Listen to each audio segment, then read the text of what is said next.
ভোটের দামামা বাজতেই তৎপর গেরুয়া শিবির।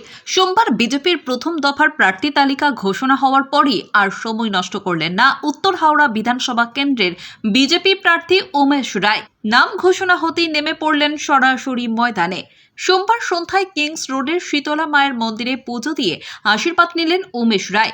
সেখানে স্থানীয় বিজেপি কর্মীরা তাকে মালা পরিয়ে এবং মিষ্টিমুখ করিয়ে উষ্ণ অভ্যর্থনা জানান। পুজো সেরেই তিনি মেতে ওঠেন জনসংযোগে। মানুষের সাথে হাত মেলানো এবং কুশল বিনিময় সেরে জয়ের ব্যাপারে আত্মবিশ্বাস প্রকাশ করেন তিনি। গত নির্বাচনের কথা টেনে উমেশ রায় সংবাদ মাধ্যমকে জানান, গতবার সন্ত্রাস এবং ভোট লুটের কারণে সামান্য ব্যবধানে তাকে হারতে হয়েছিল, তবে এবার পরিস্থিতি ভিন্ন। তিনি এবার জয়ের ব্যাপারে 100% নিশ্চিত। সরকার হবে এই সরকারে আমি আমার আহুতি দেব।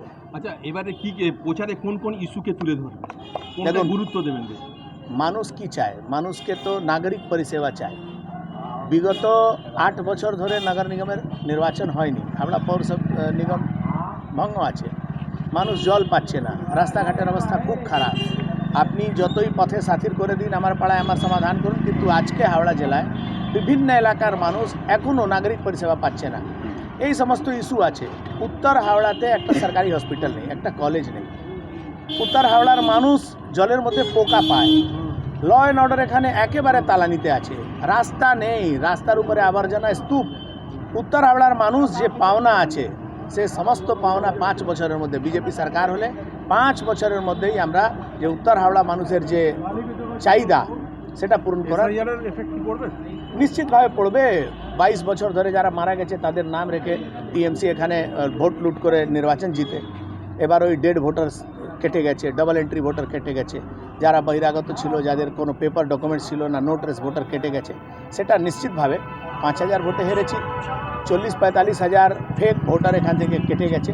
স্বাভাবিকভাবে সেটা আমাদের ফেভারে যাবে। ভোটার এখান থেকে বাদ গেছে এসআইআর এর মাধ্যমে? এখন পর্যন্ত আমার যতটুকু আমার কাছে নলেজ আছে যে এডি জুডিকশন যেটা দেখাচ্ছে সেসব যদি নিয়ে নিই তবু আমরা 1,75,000 থেকে বেশি ভোটার উত্তর হাওড়ায় থাকবে না।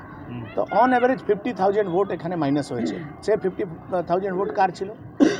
যারা মারা গেছে 20 বছর ধরে তাদের vote, double entry vote, fake vote, যাদের কোনো অস্তিত্ব নেই সেই ভোট। এই ভোটের ছাপ্পা ভোট মেরে এখানে সিপিএম জিততো, ওই ছাপ্পা ভোট মেরে এখানে টিএমসি জিততো। ঠিক আছে, বিজেপি যাচ্ছি যে এখানে গৌতম চৌধুরী দাঁড়াবেন, আপনার এতে সুবিধা হবে না অসুবিধা? না না, আমার সুবিধা অসুবিধার বিষয় নেই। টিএমসি গৌতম চৌধুরীকে দাঁড় করাবে না মমতা ব্যানার্জিকে দাঁড় করাবে, সে টিএমসির বিষয়। উত্তর হাওড়া এখন পর্যন্ত টিএমসির রেকর্ড কি আছে?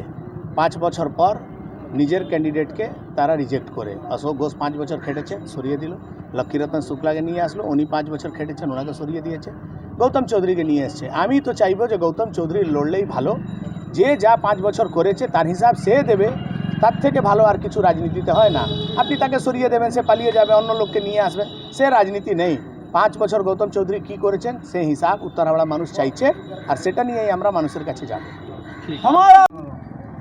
বিজেপির পক্ষ থেকে আপনার নাম উত্তর হাওড়া বিধানসভা কেন্দ্রের প্রার্থী হিসাবে ঘোষণা করেছে। এর আগেও আপনি দাঁড়িয়েছিলেন, কতটা আশাবাদী জেতার ব্যাপারে?